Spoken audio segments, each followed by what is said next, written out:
میرے نبی پاک صلی اللہ تعالی علیہ وسلم جب رجب کا پچھلا مہینہ جو گزر گیا نا، یہ جب آتا تھا تو آپ کہتے تھے اللہم بارک لنا فی رجب و شعبان، یا اللہ ہمارے رجب اور شعبان میں برکت دے، وبلغنا رمضان، اور یا اللہ آگے رمضان آ رہا ہے، یا اللہ ہمیں اس تک پہنچا دے۔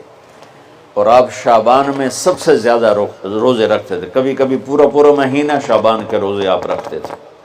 اور 15 شعبان جو بہت مبارک رات ہے، اس میں آپ نے فرمایا اس کا قیام، رات کی تہجد اور دن کا روزہ، یہ اللہ تعالیٰ کی بارگاہ میں بہت محبوب ہے۔ تو بھائیو، رمضان المبارک قریب ہے، 15 شعبان بھی قریب ہے، روزہ رکھو اور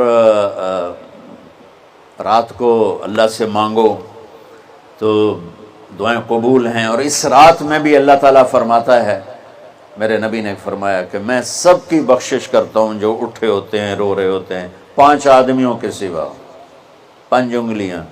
پہلا سنو، مشرک، دوسرا شاحن، دل میں بغض کینہ رکھنے والا، تیسرا المسبل، متکبر تکبر کرنے والا، چوتھا عاق لوالدیہ، والدین کو برباد کرنے والا۔ ایک ہوتا ہے کبھی کبھی اونچا بول ہو جائے، گستاخی کا، اس کو نافرمانی کہتے ہیں۔ عاق ہوتا ہے پھاڑ دینا، ایسا پھاڑنا کہ جڑ نہ سکے، جو والدین کے جگر چیر دے اور ان کے کلیجے جلا دے، اس کی اس رات بخشش نہیں ہوتی۔ وہ مدمن خمر، اور روز شراب پینے والا، عادی نشے والا، ایک اس کی بخشش نہیں ہوتی۔ بخشش نہ ہونے کا کیا مطلب ہے؟ کہ یہ شرک سے توبہ نہیں کرتا، معافی نہیں ہے، یہ کینہ اپنے دل سے نہیں نکالتا، معافی نہیں ہے، یہ تکبر نہیں چھوڑتا، معافی نہیں ہے، یہ والدین کی نافرمانی نہیں چھوڑتا، معافی نہیں ہے، یہ شراب نہیں چھوڑتا، معافی نہیں ہے۔ اگر یہ چھوڑ دے سب معاف۔ ادھر یہ توبہ کرتا ہے، ادھر اللہ سارے گناہوں کو دھو کے پاک کر دیتا۔ اور اللہ کی رحمت اتنی طاقتور ہے کہ میرا رب فرماتا ہے، یہ تو میں نے 5 غلطیاں بتائی ہیں، لیکن میرا رب فرماتا ہے میرا بندہ، میں تجھے عمر بھی دیتا ہوں، طاقت بھی دیتا ہوں، تو اتنے گناہ کر کے زمین فیصل آباد کی سے اٹھا کر آسمان کی چھت کو لگا دو، سوری دنیا گناہ گار ہو جائے نا تو آسمان کیا چاند تک بھی گناہ نہیں جا سکتا۔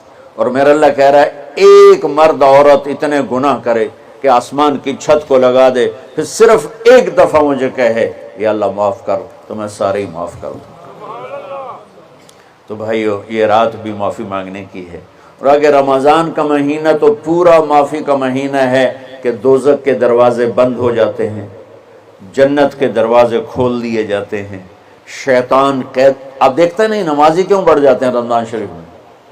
کہ وہ نامراد قید ہو جاتے، تو کسی کو زنجیروں میں باندھو وہ چل تو نہیں سکتا، چھوڑ دو زنجیریں تو چل پڑے گا۔ تو اللہ تعالی ہم سب کی حفاظت فرمائے، کوئی دعویٰ نہ کرے، لیکن جو تھوڑا سا غفلت میں ہوتا ہے تو ایمان کمزور ہوتا ہے، انہوں تو شیطان بن کے جاؤں ہی نہیں دیتے۔ جمعے جاواں گے، جمعے کئی جمعہ بھی نہیں پڑھتے، عید تے جاواں گے، کوئی عید بھی نہیں پڑھتا۔ یہیں یہ ایک نگینہ سینما کے مالک نے بیان کروایا تھا اور اس نے بعد میں اس سینما کو گرا دیا، آج کل وہ کینیڈا میں ہوتا ہے۔ تو وہ سینمے کا جو تھا نا مینیجر، وہ میرے پاس آیا، کہا مولانا آج میں پہلی نماز پڑھی ہے۔ وہاں ہم نے مغرب کی نماز پڑھی، اس کے بعد بیان ہوا، بیان کے بعد وہ اتنا ہنگامہ ہوا کہ رش بہت تھا، تو وہاں نماز پڑھی نہیں جا سکے۔ ہم نے کہنے لگا، میں چل رہا تھا میرے ساتھ ساتھ، مولانا آج میں پہلی نماز پڑھی۔ میں نے کہا کیا مطلب؟ کہا جی یہی کہ آج زندگی دی پہلی نماز پڑھی، ہوگا راؤنڈ اباؤٹ 40-45 سال کا۔ میں کہا پہلی نماز؟ ہاں جی پہلی نماز۔ جمعہ پڑھے؟ نہیں کدی نہیں۔ عید؟ نہیں کدی نہیں۔ آج پہلی نماز تواڈے پیچھے پڑھی ہے۔ شیطان جب قید ہوتا ہے تو زنجیریں کھل جاتی ہیں تو نمازی بڑھنا شروع ہو جاتا ہے. اس کے بعد جو گھٹتے ہیں نا تو شیطان کی وجہ سے نہیں، اپنی عادت اور سستی کی وجہ سے.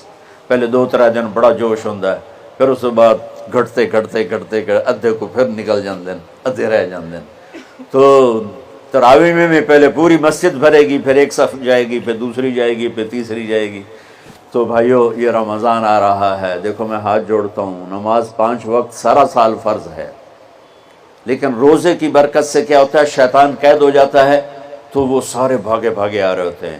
اللہ سے مانگ لو اس رمضان میں کہ یا اللہ ایسی توفیق دے کہ موت تک نماز نہ چھوٹے. رمضان میں بہت سے لوگ رشوت لینا چھوڑ دیتے ہیں کہ نہیں جی ہن رمضان شریف آ گیا. رمضان شریف بھی تو آیا ہے، لیکن اصل میں شیطان قید ہوا ہے تو اب کہہ رہا نہیں ہوں رشوت نہیں لینی، مہینے بعد لواں گے. ڈنڈی مارنے والا کہتا ہے نہیں صحیح تولنا ہے، پھر رمضان تو بعد کٹھی کسر کر لواں گے. وہ کیا وجہ ہے پیچھے؟ ایک تو رمضان کی برکات ہیں، اور ایک شیطان کا قید ہونا ہے، اور ایک جنت کے دروازوں کا کھل جانا، دوزخ کے دروازوں کا بند ہونا، اللہ کے عرش کا پہلے آسمان پہ مستقل ڈیرا ڈال دینا، اور پھر اعلان کرنا ہے کوئی بخشش آنے والا ہے، کوئی معافی مانگنے والا ہے، کوئی توبہ کرنے والا ہے، کوئی جنت مانگنے والا ہے، کوئی دنیا مانگنے والا، آؤ مانگو.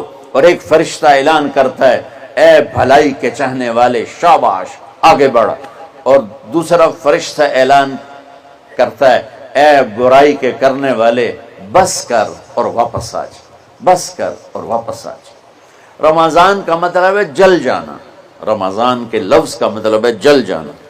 جلنے کا مطلب کیوں ہے اس میں کہ رمضان میں اللہ سارے گناہوں سے اپنے بندوں کو پاک کر دیتا ہے اور ان کے گناہوں کو جلا دیتا ہے، جس سے وہ پاک ہو کر جیسے سونا آگ میں جل کے خالص ہو کے باہر آتا ہے، روزہ رکھنے والا بھوک کی آگ میں جل کے خالص ہو کے باہر آ جاتا ہے، اللہ اس کے سارے گناہ معاف فرماتا ہے.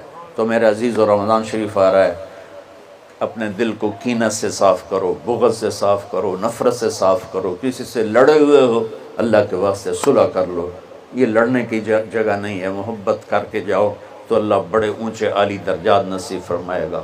اور اللہ تعالیٰ موقع دے تو رمضان میں ایک 3 دن تبلیغ میں اللہ کے راستے میں ضرور لگا لینا. تو سارے بھائی نیت کرتے ہو؟ آئے مل کر بھوک مٹائیں، بجھے ہوئے چولہے پھر سے جلائیں. غذائی قلت کے شکار ہزاروں افراد آپ کی مدد کے منتظر ہیں. آگے بڑھیں اور ان کی امید بنیں. اپنے صدقات اور عطیات MTJ فاؤنڈیشن تک پہنچائیں.